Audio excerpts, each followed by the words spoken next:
بسم الله الرحمن الرحيم نحمده ونصلي على رسوله الكريم صلى الله عليه وسلم أما بعد. Durant cette épreuve, le plus grand besoin après al-iman, la foi, et al-hidayah, la guidée, est afiya. Afiya est un mot en langue arabe qui n'a pas vraiment de traduction. On n'a pas vraiment de traduction en langue française. C'est un mot qui comprend plusieurs sens. Donc d'être en bonne santé, d'être en sécurité. Donc le fait que Allah subhanahu wa ta'ala nous protège de toutes sortes de calamités. Donc un exemple, le bien-être. Donc donc tous ces sens-là sont retrouvés dans le mot afiya. Donc le bien-être, d'être en sécurité, d'être tranquille. Et même parfois, notre cheikh al-hadith il disait que parfois al-afiya est plus important que le risque, que la subsistance. Un jour, un villageois est venu voir Nabi sallallahu alayhi wa sallam. Il a demandé à Rasulullah sallallahu alayhi wa sallam donc des conseils, des adhkar. Donc Nabi sallallahu alayhi wa sallam lui a enseigné des adhkar. Des adhkar, c'est-à-dire des mots où il pourrait glorifier, louer Allah subhanahu wa ta'ala, des paroles comme subhanallah, alhamdulillah, la ilaha illallah. Donc ce villageois a ensuite demandé à Nabi sallallahu alayhi wa sallam, mais ya Rasulallah, j'aimerais avoir un dhikr pour moi, parce que lorsque je dis subhanallah, c'est pour Allah, c'est pour glorifier Allah. Alhamdulillah, c'est pour louer, faire les louanges d'Allah subhanahu wa ta'ala. Mais j'aimerais avoir un dhikr, des adhkar pour moi, un dua pour moi. Et donc c'est là que Nabi sallallahu alayhi wa sallam, donc il m'a enseigné donc ce dua qu'on retrouve dans le livre de l'imam Muslim rahmatullah alayhi. Allahumma ghfirli warhamni wa'afini wahdini. Allah subhanahu wa ta'ala, donc je demande à Allah subhanahu wa ta'ala, ou Allah, pardonne-moi et miséricorde, verse ta miséricorde sur moi, ou Allah, wa'afini, ou Allah, donne-moi afiya. Donc là on voit qu'après le pardon, après la demande du pardon, après la demande de la miséricorde, nous demandons afiya à Allah subhanahu wa ta'ala, le bien-être, la sécurité, la santé. Et on demande à Allah subhanahu wa ta'ala, ou Allah, guide-moi. Donc il y a également un autre hadith qui a été rapporté par l'imam Ahmad, l'imam Tirmidhi, et celui qui a rapporté ce hadith, c'est Abu Bakr as-Siddiq radiyallahu anhu. Abu Bakr as-Siddiq radiyallahu anhu, donc il raconte, donc il dit que Nabi sallallahu alayhi wa sallam était sur le minbar, donc sur la chaire, et il a commencé à faire un discours, et il a pleuré. Et il a dit, et Rasulullah sallallahu alayhi wa sallam a dit, donc, de demander, salullah al-afiya.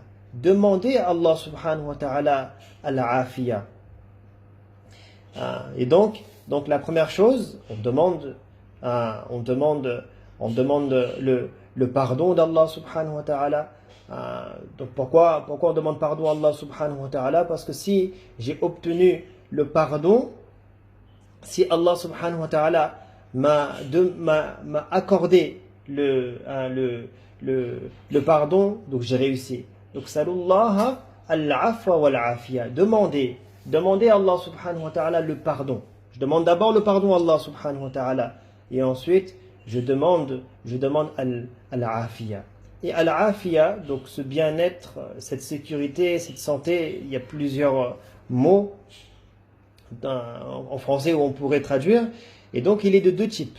Il y a al-afiya du corps, de al-badan, al-jism, du corps. Par exemple, qu'Allah il m'accorde la santé, qu'Allah subhanahu wa ta'ala il m'éloigne de difficultés, des maladies qui viendraient rendre ma vie compliquée, difficile. Donc ça c'est le premier type de afiya que je demande à Allah subhanahu wa ta'ala.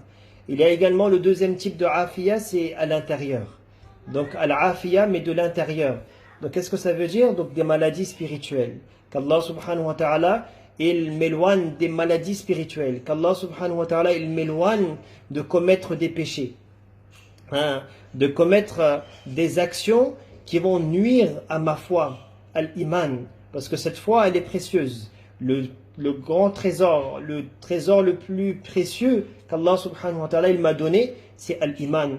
Et Shaitan, il va tout faire pour nuire à cette foi. Il va tout faire comment ce croyant, il va quitter ce monde sans iman, sans la foi.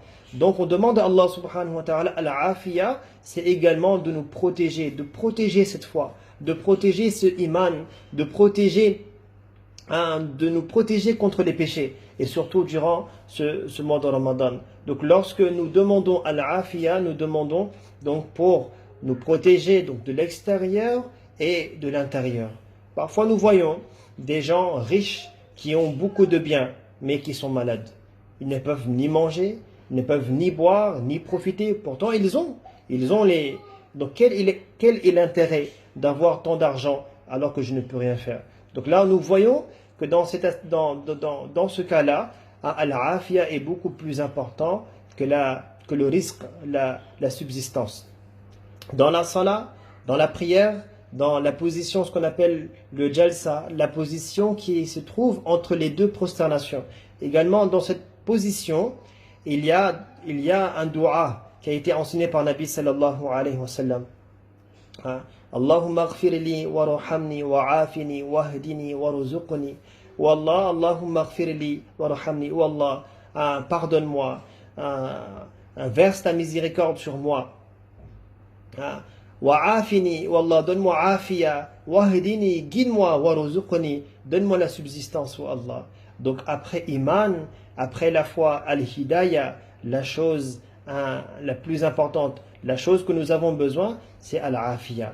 Dans un hadith qui a été rapporté par l'imam Tirmidhi et l'imam Ibn Majah, une fois une personne a demandé à Nabi sallallahu alayhi wa sallam, Ayyud du'a'i afdal, quelle est la meilleure dua, quelle est la meilleure invocation? Et Nabi sallallahu alayhi wa sallam a répondu, Sal rabbaka al-afiyah wal mu'afata fi dunya wal akhirah.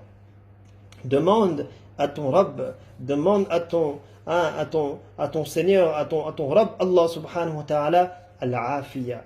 Donc le bien-être, la santé, wal mu'afat fi dunya wal akhirah. Donc concernant al-afiyah, nous avons compris. Donc les deux types de afiyah, l'extérieur, l'intérieur, qu'Allah subhanahu wa ta'ala il m'éloigne de difficultés, des maladies, qu'Allah subhanahu wa ta'ala il enlève les maladies spirituelles, il me protège contre les péchés. Mais maintenant, qu'est-ce que wal mu'afat? Wal mu'afata fi dunya wal akhirah. On demande wal mu'afat, le sens de wal mu'afat veut dire que personne ne doit me causer du tort, ni je dois causer du tort à autrui. Donc on ne me fait pas de mal, ni je fais du mal à autrui. Donc c'est ça. Donc wal mu'afat fi dunya wal akhirah. La deuxième journée, la personne est revenue et pose la même question, ayyud du'a'i afdal. Troisième journée, il demande encore ayyud du'a'i afdal. Et à chaque fois, Nabi sallallahu alayhi wa sallam, il répond, donc il donne la même réponse. Sal rabbaka al-afiyata wal mu'afata fi dunya wal akhirah. Demande à ton Rabb al-afiyah wal mu'afat fi dunya, dans ce monde et dans l'autre monde. Et à la troisième fois, Nabi sallallahu alayhi wa sallam lui a dit fa idha u'tita al-afiyata fi dunya wa u'titaha fi al-akhirah faqad aflahta. Donc si on t'a donné al-afiyah dans ce monde et dans l'autre monde, faqad aflahta, tu as réussi. Donc là, qu'est-ce que ça veut dire, tu as réussi dans ce monde, dans l'autre monde? Ça veut dire que tu as le paradis. Donc, et spécialement aujourd'hui, durant cette épreuve où la peur domine, où les gens ont peur, on se soucie de se protéger contre les maladies. Allah subhanahu wa ta'ala doit nous protéger. Parce que sans la protection d'Allah subhanahu wa ta'ala, on ne pourra pas faire face à la maladie. On ne pourra pas se protéger de la maladie. Par exemple, je suis à la maison, le soir, je dors, et qu'il y a maintenant des cambrioleurs, il y a maintenant des accidents. Les gens ont peur. Donc ça, c'est afiya. Et ce mot afiya regroupe tout. C'est un mot qui est jami', concis. Un seul mot qui a plusieurs sens et même entre le adhan et l'iqama, entre le adhan et l'iqama, demandons al-afiya, demandons à Allah subhanahu wa ta'ala qu'il nous donne al-afiya pour nous, pour notre famille et pour toute la umma, pour toute la communauté de Nabi sallallahu alayhi wa sallam. Si j'ai afiya, j'ai tout. Qu'Allah subhanahu wa ta'ala nous fasse comprendre, nous donne le tawfiq d'avoir cette habitude de demander à Allah subhanahu wa ta'ala et de faire ce dua. Allahumma inni as'aluka al-afiya. Allahumma inni as'aluka al-afiya wal mu'afat fi dunya wal akhirah.